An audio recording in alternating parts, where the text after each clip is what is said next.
भाजपा के नवनियुक्त प्रदेश अध्यक्ष सीपी जोशी और नवनियुक्त नेता प्रतिपक्ष राजेंद्र राठौड़ के नेतृत्व में भाजपा ने कांग्रेस के भ्रष्टाचार के खिलाफ जयपुर में 13 जून को प्रदर्शन करना निश्चित किया था। सचिवालय घेराव का कार्यक्रम था। लगातार मीटिंगें हो रही थी, नेता आह्वान कर रहे थे, लेकिन जिस तरह की तैयारी बीजेपी की बताई जा रही थी, पुलिस का अंदाजा था कि बहुत भारी भीड़ जुटेगी, इसलिए जयपुर की स्टैच्यू सर्किल को चारों तरफ से पैक कर दिया गया था। बड़े स्तर पर पुलिस को डिप्लॉय किया गया था। लेकिन भाजपा नेताओं के बयान, भाजपा नेताओं की तैयारी उस वक्त धरी रह गई जब बमुश्किल भीड़ इतनी जुट पाई कि भाजपा कार्यालय से चलकर सचिवालय पर प्रदर्शन की औपचारिकता निभाई जाए।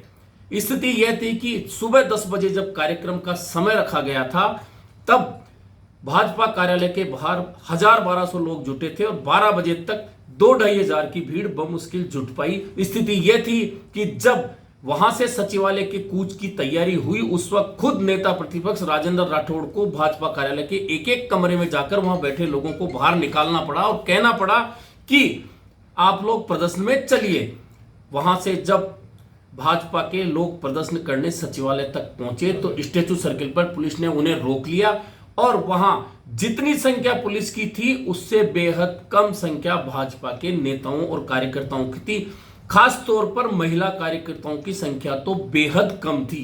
और सबसे बड़ी बात, इस प्रदर्शन में ना तो वसुंधरा राजे मौजूद थी, ना सतीश पूनिया मौजूद थे। वैसे भी वसुंधरा राजे कभी मौजूद नहीं रहती ऐसे प्रदर्शनों में, लेकिन सतीश पूनिया भी उत्तर प्रदेश के प्रवास पर चले गए, ऐसे में वे भी प्रदर्शन में मौजूद नहीं थे। लेकिन राजेंद्र राठौड़, सीपी जोशी, किरोड़ी लाल मीणा के अलावा राज्यवर्धन सिंह राठौड़ मौजूद थे, प्रभारी अरुण सिंह मौजूद थे, लेकिन जयपुर के नेता मौजूद थे, विधायक भी मौजूद थे, लेकिन संख्या बल जयपुर का नहीं था। बताया जाता है कि यदि किरोड़ी लाल मीणा अपने साथ कुछ लोगों को लेकर नहीं आते तो यह भीड़ भी आधी रह जाती।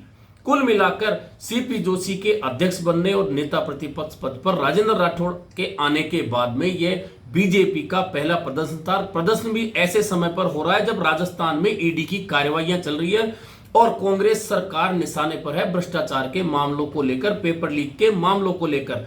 यहां भीड़ भले ही नहीं जुटी हो, लेकिन भाजपा नेताओं के बयान काफी बड़े बड़े थे।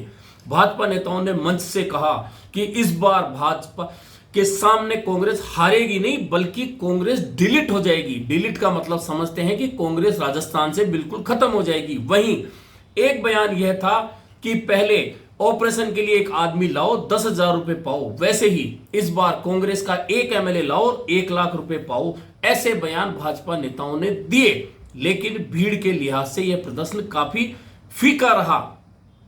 कहा जा रहा है कि जिस तरह की तैयारियों में दावा किया गया था, पहले 40,000 का, फिर 20,000 का, लेकिन भीड़ इतनी नहीं जुट पाई जितनी कि एक अग्रिम संगठनों के प्रदर्शन में जुटती है। और कांग्रेस ने जब यह देखा तो निश्चित तौर पर उसका निशाना भाजपा पर होना था और प्रदेश कांग्रेस अध्यक्ष गोविंद सिंह डोटासरा ने तुरंत मीडिया को बुलाया और कह दिया कि जो भाजपा कांग्रेस को हराने की बात कर रही है, उनके मंचों पर ना तो कोई ओबीसी का नेता था, ना भाजपा के नेता कांग्रेस की 10 गारंटी योजनाओं के खिलाफ कुछ भी बोल सके।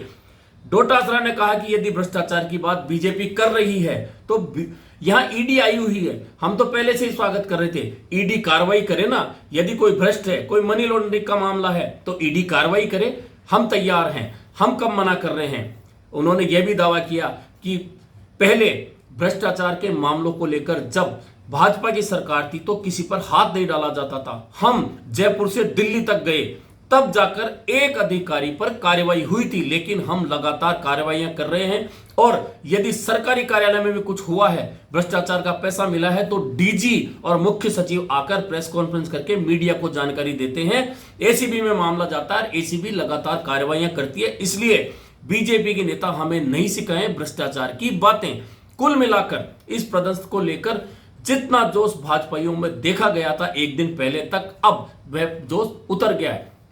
वैसे ऐसा हमेशा घातक होता है जब चुनावी वर्ष में किसी भी पार्टी के संगठन या सत्ता में बदलाव किया जाता है, तो निश्चित मानिए कि वह बदलाव सही समय नहीं होता, क्योंकि नया अध्यक्ष या मुखिया अपनी टीम नहीं बना पाता, फिर इस तरह के प्रदर्शन होते हैं तो निश्चित मानिए निराशाजनक भाव आते हैं। कुल मिलाकर भाजपा का यह प्रदर्शन काफी पोचा प्रदर्शन रहा, लेकिन कांग्रेस को निशाना साधना था तो कांग्रेस ने निशाना साधा। गोविंद सिंह डोटासरा ने कहा कि ये बड़ी बड़ी बातें करते हैं, राजेंद्र राठौड़ बड़ी बड़ी बातें करने में माहिर है, लेकिन देख लीजिए आज 1000-1200 लोग जुटे हैं, दावा इनका 20,000 का था। वहीं उन्होंने कहा कि सीपी जोशी, कौन है सीपी जोशी? सीपी जोशी को तो कोई जानता ही नहीं है।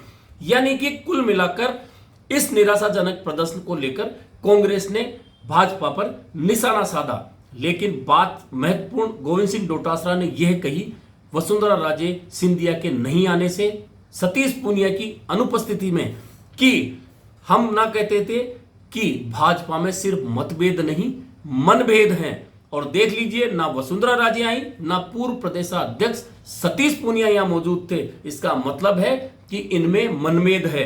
और राजेंद्र राठौड़ तो खुद को स्वयंभू मुख्यमंत्री समझते हैं कि सत्ता आएगी वे मुख्यमंत्री बन जाएंगे, उनका दिवा स्वप्न साबित होगा।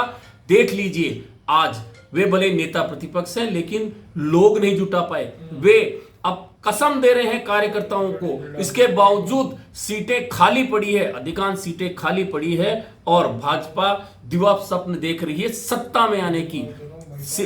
तय मान के चलिए भ्रष्टाचार जैसी बातें भाजपा के समय होती थी और भाजपा के नेता भ्रष्टाचार की बातें करते थे। उन्होंने कहा कि खुद किरोड़ीलाल मीणा को देख लीजिए, जब वे वसुंधरा राजे के खिलाफ गए थे, छोड़ के गए थे, नई पार्टी बनाई थी, तो लगातार वे भाजपा पर भ्रष्टाचार को लेकर निशाना साधते थे। लेकिन आज वे हमें बात कह रहे हैं, वे तो अलग एक अनोखे ही नेता माने जाते हैं। कुल मिलाकर भाजपा का आज का प्रदर्शन जिस तरह के लिहाज से माना जा रहा था, सभी लोग ये मान रहे थे कि चुनावी वर्ष है, 6 महीने के बाद चुनाव होने हैं, टिकटार्थी आएंगे, नए लोग सीपी जोशी की टीम में जुड़ने के लिए आएंगे, लेकिन नहीं आए।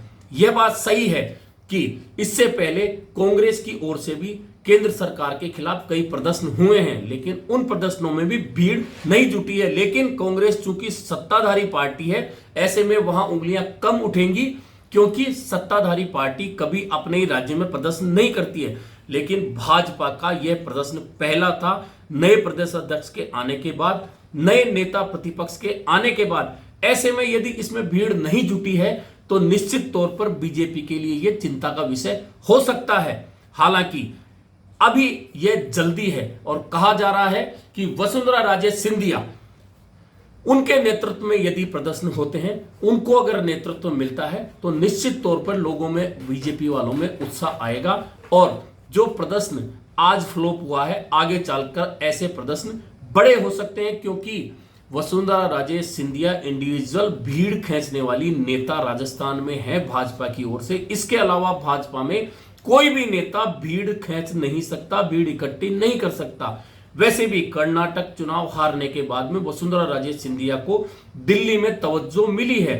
उनके पिछले दिनों 3 दिन तक लगातार दिल्ली में रहना, दिल्ली में बीजेपी नेताओं से चर्चा करना, राजस्थान में चर्चा का विषय था। और कुल मिलाकर ये तय मानिए कि भाजपा में फिलहाल जो स्थिति बनी हुई है, कर्नाटक चुनाव जिस तरह से भाजपा ने हारा है, उसके बाद वसुंधरा राजे को अलग करके बीजेपी नहीं चल सकती। वैसे भी आज के प्रदर्शन की बात करें तो देख लीजिए कि वसुंधरा राजे के साथ रहने वाले एमएलए और पूर्व एमएलए अधिकांश इस प्रदर्शन से गायब थे। एमएलए और पूर्व एमएलए की छोड़ दीजिए, जो पदाधिकारी होते थे, जो कार्यकर्ता होते थे, जो वसुंधरा राजे के साथ चलते थे, उनके समर्थक हैं, वे भी इस प्रदर्शन में नहीं थे। हालांकि सतीश पूनिया के साथ रहने वाले पदाधिकारी मौजूद थे, युवा मोर्चा के लोग मौजूद थे, लेकिन सिर्फ नेता मौजूद थे, कार्यकर्ता मौजूद नहीं थे। कुल मिलाकर बीजेपी की कांग्रेस सरकार के खिलाफ आंदोलन की रणनीति का पहला चरण फ्लॉप साबित हुआ और ऐसे में कांग्रेस को भाजपा पर निशाना साधने का मौका मिल गया।